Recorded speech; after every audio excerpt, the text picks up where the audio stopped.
2024 ട്രംപിന് നേരെ ഉണ്ടായിട്ടുള്ള അറ്റാക്ക് ജൂലൈയില് അന്ന് പോയത് ചെവിയാണ്.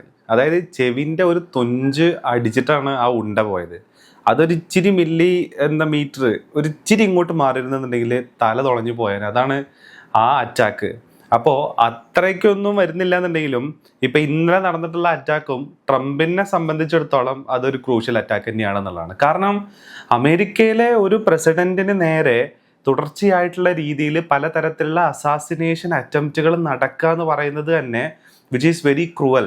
കാരണം ലോക പോലീസ് കളിക്കുന്ന, ലോക നേതാവ് കളിക്കുന്ന മാന്യനാണല്ലോ ട്രംപ്. അപ്പൊ ആ ഒരു സന്ദർഭത്തിൽ അത്രയും സുരക്ഷയിൽ അത്രയും ഇമ്പോർട്ടൻസ് കൊടുക്കുന്ന വേൾഡ് ക്ലാസ് സുരക്ഷ കിട്ടുന്ന സ്ഥലങ്ങളിൽ ട്രംപിനെതിരെ കണ്ടിന്യൂസ് ആയിട്ടുള്ള ഇത്തരത്തിലുള്ള അറ്റാക്കുകൾ നടക്കുന്നു എന്ന് പറയുന്നത് അതൊരു ഭയങ്കര സർപ്രൈസിങ് ആയിട്ടുള്ള കാര്യമാണ്. അപ്പൊ ഇന്നലെ നടന്നത് ഈ എന്താ പറയുക, വൈറ്റ് ഹൗസ് കറസ്പോണ്ടൻസിന് വേണ്ടിയിട്ടുള്ള മീറ്റപ്പാണ്, അതിൻ്റെ ഡിന്നർ പാർട്ടിയാണ്. അതായത് അവിടെ വൈറ്റ് ഹൗസിൽ റിപ്പോർട്ട് ചെയ്യുന്ന ജേർണലിസ്റ്റുകളും അതേപോലെ തന്നെ സെലിബ്രിറ്റീസിനൊക്കെ കൊടുക്കുന്ന ഡിന്നർ പാർട്ടിയാണ്. എനിക്ക് തോന്നുന്നു ഈ ഒരു ട്രംപ് ഇപ്രാവശ്യം അധികാരത്തിൽ വന്നതിന് ശേഷം ആദ്യമായിട്ട് നടക്കുന്ന ഒരു ഡിന്നർ പാർട്ടിയാണ് ഇത്. അപ്പോൾ ആ പാർട്ടി നടന്നുകൊണ്ടിരിക്കുന്നതിൻ്റെ ഇടയ്ക്കാണ് പുറത്തുനിന്ന് വെടിയൊച്ചകൾ കേൾക്കുന്നത്. അപ്പോൾ ഇപ്പൊ പറയുന്നത്, അമേരിക്ക പറയുന്നത് അതൊരു ലോൺലി വോൾഫ് അറ്റാക്കാണ് ഇപ്പൊ നടന്നത് എന്നാണ് പറയുന്നത്. അത്യാവശ്യം IT ആ ഒരു മേഖലയിൽ വർക്ക് ചെയ്യുന്ന ഒരാളാണ് ആ അറ്റാക്ക് നടത്തിയേക്കുന്നത്. അപ്പോൾ മൾട്ടിപ്പിൾ ആയിട്ടുള്ള ഗൺസും അതേപോലെ തന്നെ നൈഫൊക്കെ വെച്ചിട്ട് ഈ സെക്യൂരിറ്റിനെ ബ്രീച്ച് ചെയ്ത് മുന്നോട്ട് പോകാനുള്ള ശ്രമത്തിന് ഇടയ്ക്ക് പുള്ളീനെ കീഴ്പ്പെടുത്തുമായിരുന്നു എന്നാണ് ഇപ്പൊ പറയുന്നത്. പക്ഷേ 2024 നടന്നിട്ടുള്ള അറ്റാക്ക് അങ്ങനെയല്ല എന്നുള്ളതാണ്. അത് പ്യുവർ അസാസിനേഷൻ. അത് ട്രംപിന്റെ ആയുസിന്റെ നീളം കൊണ്ട് മാത്രം രക്ഷപ്പെട്ടുള്ള ഒരു അറ്റാക്കാണ് അന്ന് നടന്നത് എന്നുള്ളതാണ്. അപ്പോൾ ഇപ്പൊ നമുക്കറിയാം അമേരിക്ക ഇറാൻ അറ്റാക്ക് അല്ലെങ്കിൽ ആ വാർ നടന്നുകൊണ്ടിരിക്കുന്ന ഒരു സാഹചര്യമാണിത്. അപ്പൊ നമ്മൾ വിചാരിക്കും അമേരിക്ക മൊത്തത്തിൽ, അമേരിക്കയിലുള്ള ആൾക്കാരടക്കം മൊത്തത്തിൽ ഈ വാറിന് സപ്പോർട്ടാണെന്നുള്ളത്. അല്ല, ഒട്ടുമേ അല്ല.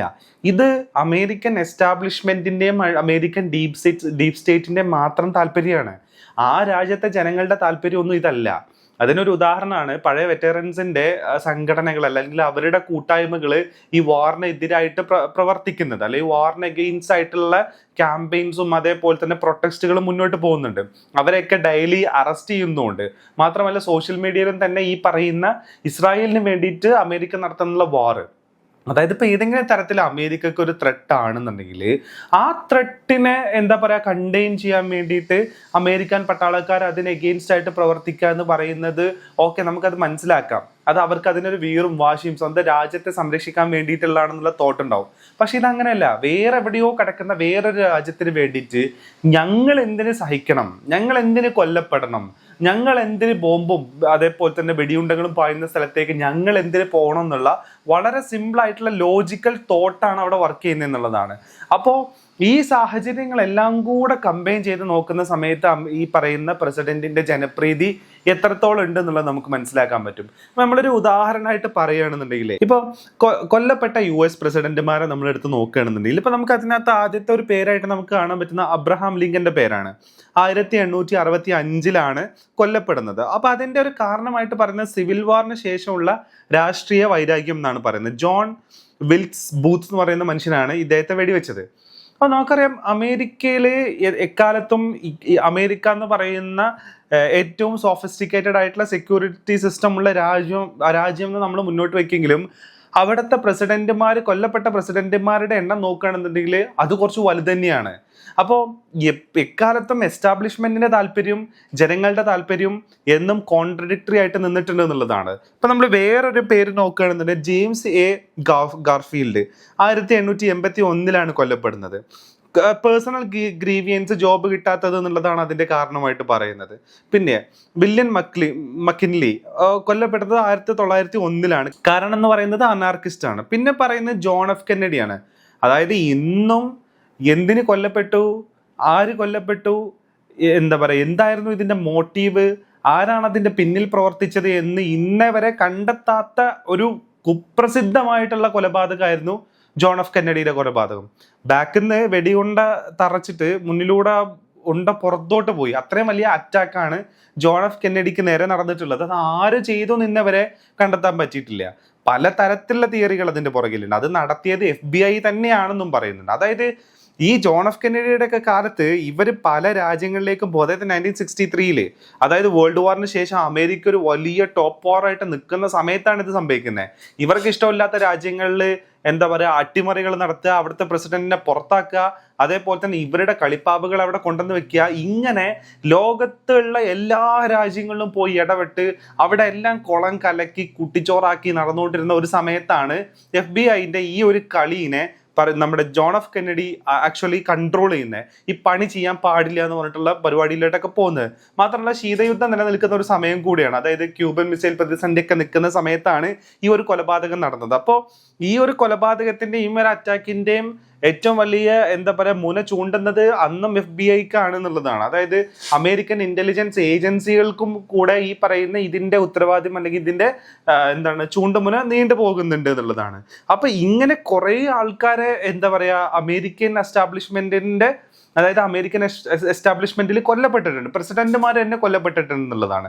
പിന്നെ സർവൈവേഴ്സിന്റെ ലിസ്റ്റ് നോക്കുകയാണെന്നുണ്ടെങ്കിൽ റൊണാൾഡ് റീഗന്, അതേപോലെ തന്നെ ഇപ്പൊ ഡൊണാൾഡ് ട്രംപ്, പിന്നെ അതേപോലെ തന്നെ ജെറാൾഡ് ഫോൾഡർ, അതേപോലെ തന്നെ തിയോഡർ റൂസ്വെൽറ്റ് ഇത്രയും ആൾക്കാർ അതായത് വെടിയേറ്റിട്ടും എങ്ങനെയൊക്കെയോ രക്ഷപ്പെട്ടിട്ടുള്ള ആൾക്കാരുണ്ട്, നെഞ്ചത്ത് വെടിയേറ്റിട്ട് രക്ഷപ്പെട്ടിട്ടുള്ള ആൾക്കാരുണ്ട്.